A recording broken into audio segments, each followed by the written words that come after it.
Bapak, Ibu, Saudara-saudari, adik-adik para sahabat Yesus di Paroki Santo Yosef Medari dan di Stasi Santo Thomas Yekan, dan juga para sahabat Yesus dimanapun Anda berada.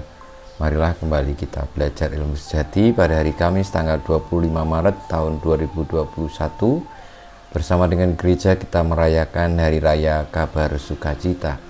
Marilah kita mengawali belajar ilmu sejati kita dengan berdoa. Dalam nama Bapa, Putra, dan Roh Kudus. Amin. Ya Allah, Engkau mengendaki agar sabdamu menjelma menjadi manusia dalam rahim perawan Maria. Semoga kami yang dalam iman mengakui penebus kami sebagai Allah dan manusia, layak mengambil bagian dalam kodrat ilahinya. Sebab dialah Tuhan pengantara kami, yang bersama dengan Dikau dalam persatuan Roh Kudus hidup dan berkuasa sepanjang segala masa. Amin. Para sahabat Yesus terkasih, kita akan belajar ilmu sejati dari Injil Yesus Kristus menurut Lukas bab 1 ayat 26 sampai dengan 38. Dalam bulan yang ke-6, Allah mengutus malaikat Gabriel ke sebuah kota di Galilea bernama Nazaret kepada seorang perawan yang bertunangan dengan seorang bernama Yusuf dari keluarga Daud. Nama perawan itu Maria. Ketika masuk ke rumah Maria, malaikat itu berkata, "Salam, hai engkau yang dikaruniai, Tuhan menyertai engkau." Maria terkejut mendengar perkataan itu, lalu bertanya di dalam hatinya, "Apakah arti salam itu?" Kata malaikat itu kepadanya, "Jangan takut, hai Maria, sebab engkau beroleh kasih karunia di hadapan Allah.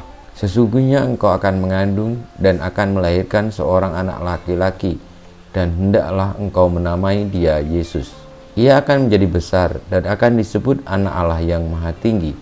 Dan Tuhan Allah akan mengaruniakan kepadanya tahta Daud, bapa leluhurnya. Ia akan menjadi raja atas kaum keturunan Yakub sampai selama-lamanya, dan kerajaannya tidak akan berkesudahan." Kata Maria kepada malaikat itu, "Bagaimana hal itu mungkin terjadi?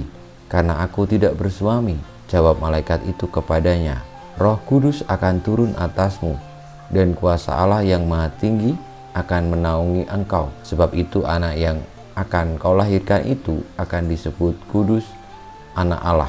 Dan sesungguhnya Elisabet, sanakmu itu, ia pun sedang mengandung seorang anak laki-laki pada hari tuanya. Dan inilah bulan yang ke-6 bagi dia yang disebut mandul itu. Sebab bagi Allah tidak ada yang mustahil." Maka kata Maria, "Sesungguhnya aku ini adalah hamba Tuhan, terjadilah padaku menurut perkataanmu itu." Lalu malaikat itu meninggalkan dia. Demikianlah Injil Tuhan kita, terpujilah Kristus. Para sahabat Yesus yang terkasih, Hari Raya Kabar Sukacita mengantar kita kepada misteri inkarnasi, yakni kehadiran Allah di dalam diri Yesus yang adalah seorang manusia. Dan kita beriman bahwa Yesus yang adalah firman Allah adalah Allah sendiri, yang disebut Anak Allah, sabdanya. Maka kabar malaikat kepada Maria adalah kabar gembira tentang keselamatan yang menjadi jaminan bagi manusia di dalam diri Yesus. Kenapa Yesus adalah kabar sukacita atau keselamatan?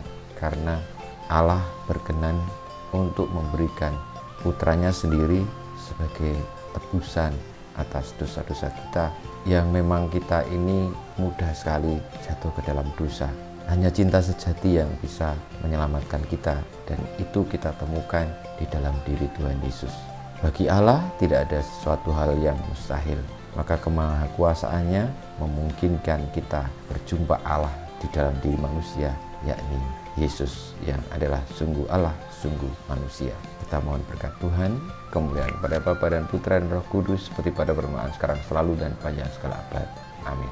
Ya Yesus, jadikanlah hati kami seperti hati-Mu. Tuhan bersamamu dan bersama rohmu, kita semua hidup kita, perjuangan kita untuk tetap percaya akan kehadiran Allah dalam diri manusia, yakni Yesus Kristus yang berpihak kepada kita untuk menyelamatkan kita, senantiasa dibimbing, dilindungi, diberkati oleh Allah yang Maha Kuasa, Bapa dan Putra dan Roh Kudus. Amin.